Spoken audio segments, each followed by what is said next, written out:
Bom dia, dando continuidade à nossa atividade remota.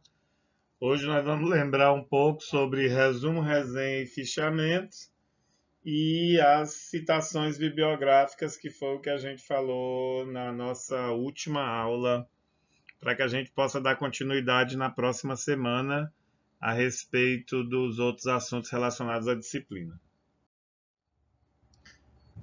O objetivo principal desse processo de resenha, resumo e fichamento é de memorizar os textos, para que na hora que você for escrever algo, escrever seu TCC, escrever um artigo, escrever um, um ensaio, qualquer coisa que você for escrever, não tem a necessidade de você reler tudo que você já leu. Você vai lá e busca o que você quer e pega somente o que é necessário para a sua produção textual.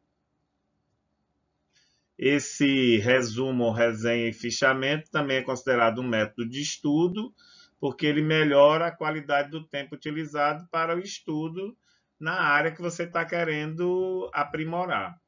No nosso caso, que vocês estão fazendo administração, é extremamente importante como método de estudo, porque em vez de você ter que reler todos os artigos ou todos os textos relacionados à disciplina que vão compor o curso de vocês, vocês podem ir fazendo pequenos resumos, pequenas resenhas ou pequenos fichamentos daquilo que é mais interessante do curso todo.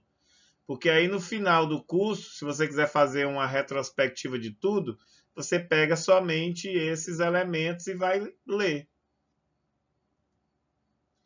A primeira que nós vamos tratar é a resenha, porque é a mais utilizada dentro da academia.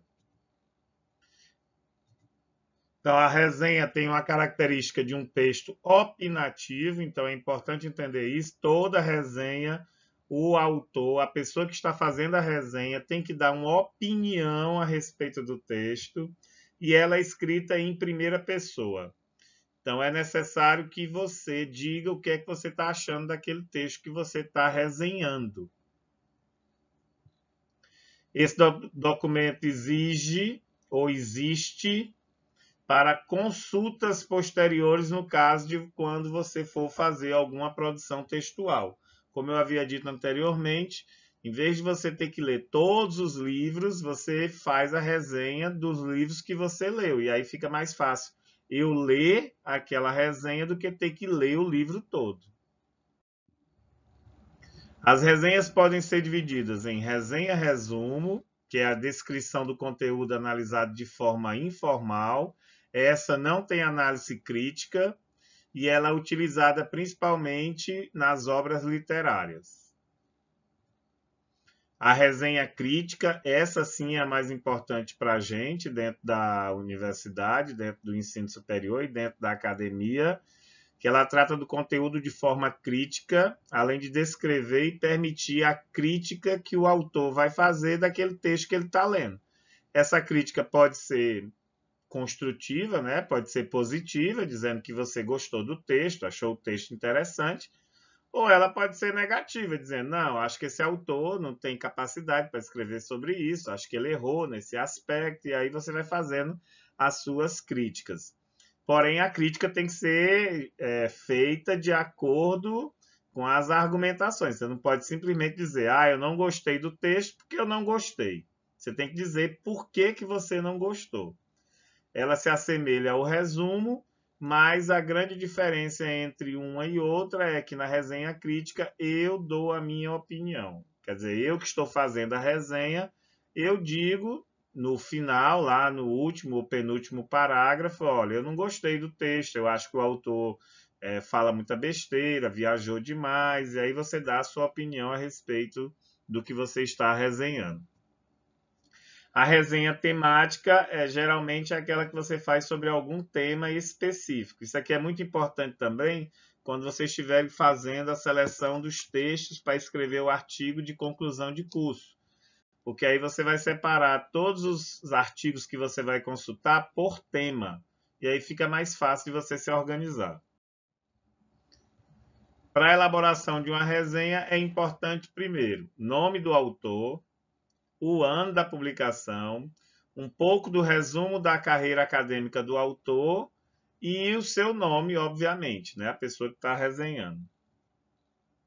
Descrever o conteúdo e os aspectos relevantes do texto que você vai colocar na resenha e analisar a obra a partir do ponto de vista crítico que você vai dar, fazendo uma opinião, dando a sua opinião a partir daquilo que você está lendo. Obviamente, como a opinião é sua, essa opinião tem que ser respeitada de acordo com as argumentações que você vai criar. Você, como eu disse, você não pode dar uma opinião simplesmente dizendo eu não gostei. Você tem que dizer por que, que você não gostou. Que seria esteticamente assim: o título, o nome da pessoa que está produzindo a resenha e o nome do autor que está sendo resenhado. E aí você segue o texto corrido sem parágrafo. O fichamento é outro elemento também de estudo que é importante para a nossa atividade acadêmica. O fichamento serve para arquivar e organizar conteúdo elaborado em forma de ficha, para facilitar na hora que você for fazer a pesquisa para você estudar ou para você escrever alguma coisa. Esse fichamento ele ajuda na localização dos temas que você está querendo pesquisar, porque você pode dividir as fichas de acordo com a temática que você está utilizando. Os fichamentos são divididos em alguns tipos. Existe o fichamento de transcrição, que é aquele que você tira citações diretas do texto, exatamente do jeito que ela está escrita no texto. E como você está tirando algo do texto sem fazer nenhum tipo de interpretação, elas têm que ser colocadas entre aspas, para que você entenda quem é que está dizendo aquilo, que não é você, você tirou do texto. É uma transcrição literal do texto que você está fazendo. Esse tipo de fichamento de transcrição é bom quando a gente lê um artigo e você gosta daquilo que o autor está dizendo, e aí você acha que pode usar aquilo quando você estiver escrevendo o seu próprio artigo. Então, é importante você fazer algumas dessas transcrições. E existe o fichamento de resumo, onde você coloca somente a ideia geral do autor, não apresentando de forma transcrita o que ele está dizendo. Você vai dar uma ideia geral sobre o assunto que o autor está tratando, apresentando as principais características da obra, de uma maneira extremamente resumida e organizada numa estrutura de fichamento, igual aquele que eu pedi para vocês fazerem na nossa última atividade antes das férias, onde eu pedi para vocês fazerem um esquema do texto que vocês fizeram. Então, podia ser feito um fichamento também daquele jeito. Você colocava a ideia principal e aí só ia levantando o que você achasse que era mais importante. E o resumo, que é o mais fácil de todos. É uma síntese objetiva sobre o conteúdo que você está lendo. O resumo pode ser crítico, o resumo pode ser indicativo, onde você faz as indicações de alguns temas, e o resumo pode ser informativo, onde você vai abordar as finalidades, a metodologia, os resultados e a conclusão daquilo que você está lendo. Esse resumo informativo aqui é o que a gente vai usar, vocês vão usar no final do curso de vocês, onde vocês vão ter que ler vários artigos, separar metodologia, resultados e conclusões, para aí na hora que vocês forem escrever o próprio artigo de vocês, vocês irem direto no que interessa para compor o artigo que vocês vão escrever. Parte interessante que são as referências bibliográficas. Como a gente havia dito, sem referência bibliográfica não existe nenhuma produção de texto. Então é necessário a gente aprender isso. Eu sei que é complicado, é um pouco chato, mas elas são extremamente importantes para a produção científica acadêmica.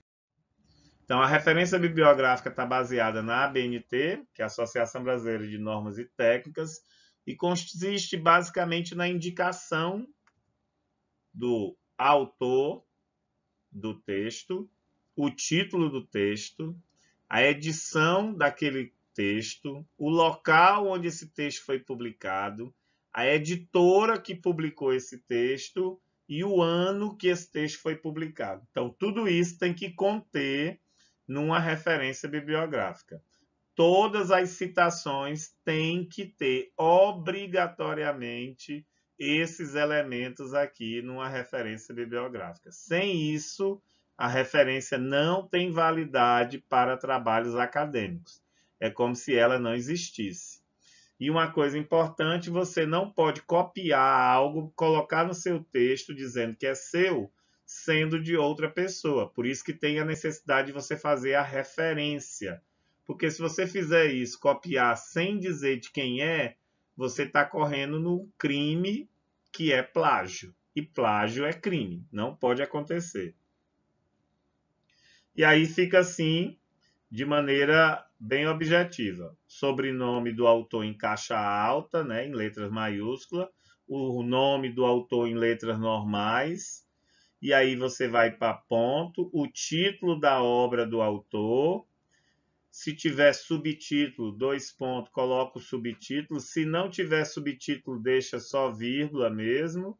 A edição que essa obra está sendo lida, se for a 11ª, a 2ª, a 3ª edição, o vírgula, o local onde ela está sendo publicada, São Paulo, Rio de Janeiro, Teresina, Piauí, aí vai. A editora que publicou essa obra e o ano. Então, tudo isso tem que ter numa referência bibliográfica. Sem isso, a referência não tem validade para os trabalhos acadêmicos.